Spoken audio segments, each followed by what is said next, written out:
महाराज जी, आप कहते हैं कि होता है, मैं एक कैंसर सर्जन हूं और रोज मृत्यु और पीड़ा को बहुत करीब से देखता हूं। मैं ये समझ नहीं पाता कि इतने प्रेम में जगत में इस रोग और असहनीय पीड़ा का क्या प्रयोजन है महाराज। कितने पाप होते हैं, कितने पाप हो रहे हैं। आप दृष्टि डाल के देखो, पति पत्नी को मारे दे रहा है, पत्नी पति को मारे दे रही, चार चार से व्यभिचार कर रहा है पति, चार चार से व्यभिचार कर रही पत्नी, भ्रूण हत्या, गर्भ हत्या, ये सब क्या है। इनका परिणाम आएगा तो भोगना नहीं पड़ेगा? तो यही सब भोगना पड़ता है। नाना प्रकार के दुखों से, नाना प्रकार के क्लेशों से, अशांति से युक्त होना पड़ेगा। हमारी कोई एक ही जन्म की बात थोड़ी है, हम अनेकों जन्मों के हिसाब से मनुष्य बने, अनेकों जन्मों का पाप हमारे साथ जुड़ा हुआ है। तो हमको इस जन्म में सुधार कर लेना चाहिए, लेकिन इस जन्म में आकर भी हम भूल जाते हैं। हम जैसे भूमि परत भा ढावर पानी, तिम जी वही माया लपटानी, फिर वो वही प्रमाद से वही गलतियां करना शुरू कर दिया। अब पीछे का जो पाप का फल आया वो तो भोग ही रहे हैं, अभी जो हमारी नई कमाई है ये हमें और भोगने को तत्पर कर देगी। कितने कष्ट है। आप उसे एक कैंसर पीड़ित मनुष्य का कष्ट देखकर व्यथित हो गए, लेकिन एक मुर्गा का, एक बकरा का, एक गाय का, एक भैंस का, जिसको काट करके खाते हैं, फिर परिणाम तो आएगा ना। तो हम उनके कर्मों को देखें, क्योंकि जब समझने का टाइम था तब तो समझा नहीं, अब समझने का टाइम नहीं, अब भोगने का है तो भोगो, तो ये भोगना पड़ेगा। डॉक्टर को चाहिए कि मरीज को भगवान का स्वरूप समझकर जितना प्रयत्न कर सकता है दुख निवृत्ति के लिए, औषधि के द्वारा, अपने विचारों के द्वारा, अपनी वाणी के द्वारा उसको ढांढस बंधाए, उसकी दुख निवृत्ति का उपाय करे। जीव अविनाशी है, शरीर विनाशी है, उसने विनाशी कृत्यों में पाप किया है, इसलिए उसे भोगना पड़ेगा। पर हम उसे छोड़े नहीं, वाणी के द्वारा ढांढस बंधाएं, औषधियों के द्वारा दुख निवृत्ति करें, और जो हमें विज्ञान के द्वारा ज्ञान प्राप्त हुआ है हम प्रयोग करके उसके दुख निवृत्ति का उपाय करते हैं।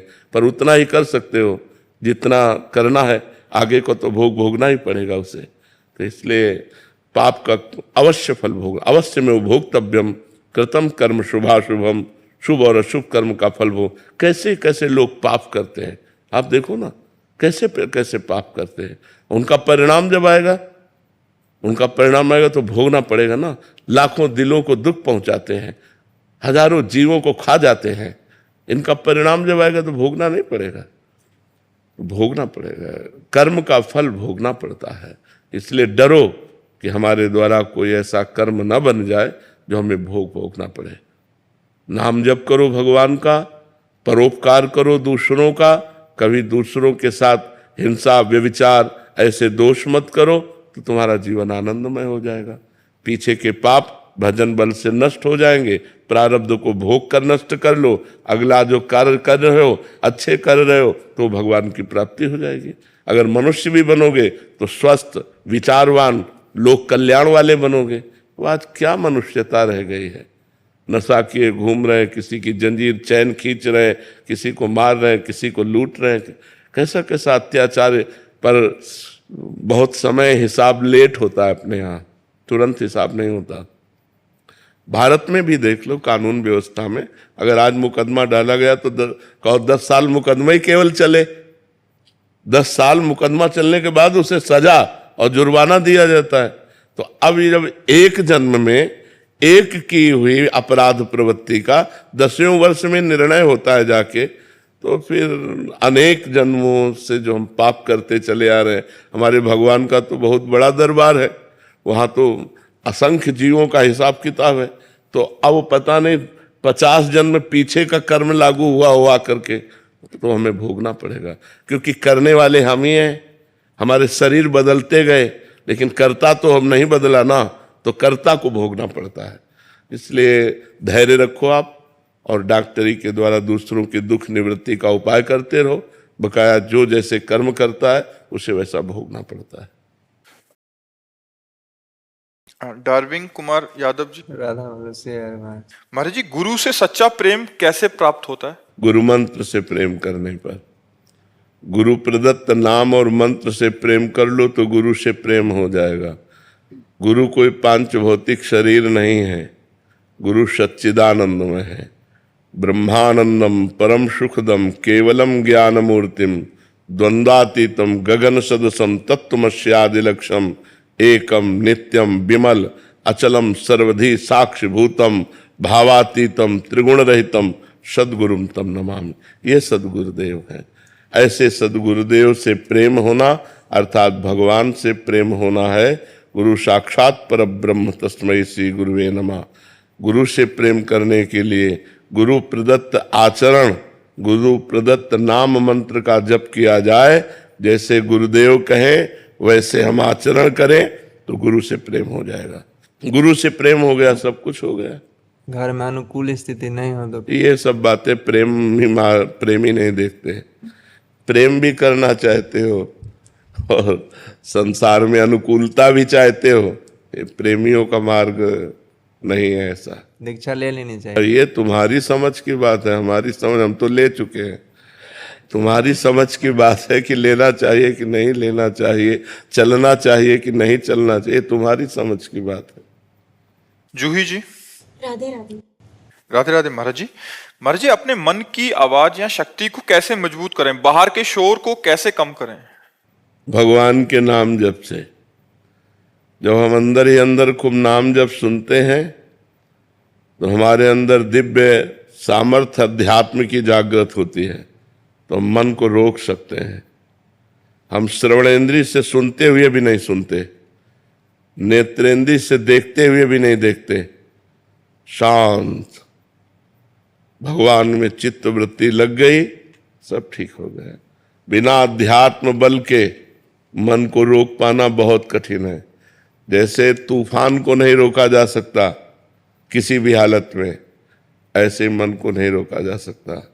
मन अगर रुक सकता है तो अध्यात्म बल से रुक सकता है, और अध्यात्म बल है भगवान का नाम। जितना नाम जप करोगे उतना अध्यात्म बल वाले बनोगे। अध्यात्म बल वाला ही काम क्रोध लोभ मोह मद मत्सर इन 6 शत्रुओं पर विजय प्राप्त करता है। भारी से भारी दुख और विपत्ति सहन करने की सामर्थ्य आती है। दुखों में भी वो मुस्कुरा करके चलता है। चाहे जितना परिस्थिति बिगड़ी हो, अगर नाम जब चल रहा है तो आप आनंद में परिस्थिति को काट लेंगे, क्योंकि आपके पास नाम बल है। तो नाम जप नहीं तो सब बेकार है। प्रवचन सुनना, प्रवचन करना ये तभी ठीक है जब हमारा भगवत चिंतन चले। बाहर से हम संत वेश में हैं, अंदर से विषय चिंतन चल रहा है, दुर्गति पक्की। बाहर से हम पैंट शर्ट पहने हैं, अंदर से भगवत चिंतन चल रहा है, सदगति पक्की। चिंतन प्रधान है। अगर हम चिंतन ठीक कर रहे हैं हमारा सब ठीक हो जाएगा।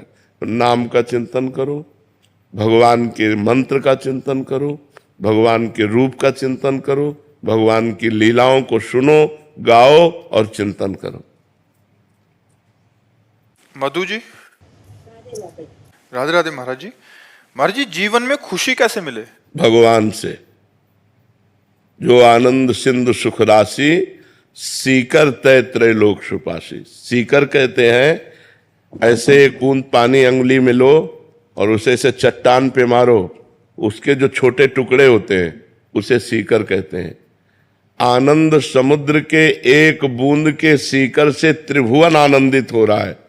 ऐसे आनंद समुद्र भगवान से जब अपना संबंध जो है वो स्वीकृत हो जाता है तब खुशी मिलती है।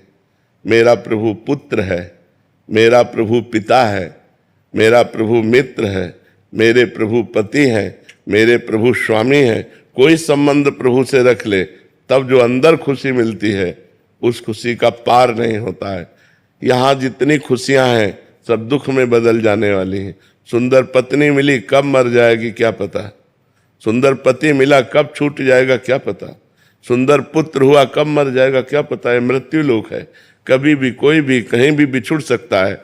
अगर ना बिछुड़ने वाला यार है वो श्री कृष्ण है, वो राम है, वो प्रभु है। प्रभु के सिवा यहाँ सब धोखा है। अपनी पत्नी में प्रभु को देखो, अपने पुत्र में प्रभु को देखो, अपने पति में प्रभु को देखो तो तुम्हें खुशी मिलेगी।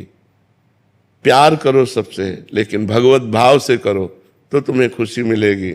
नहीं तो यहाँ खुशी कहाँ है? चंद्र मिनटों की खुशी, फिर दुख ही दुख है, फिर दुख ही दुख ही है। डॉक्टर विशाल राव जी, राधे राधे। महाराज जी आपके चरणों में प्रणाम।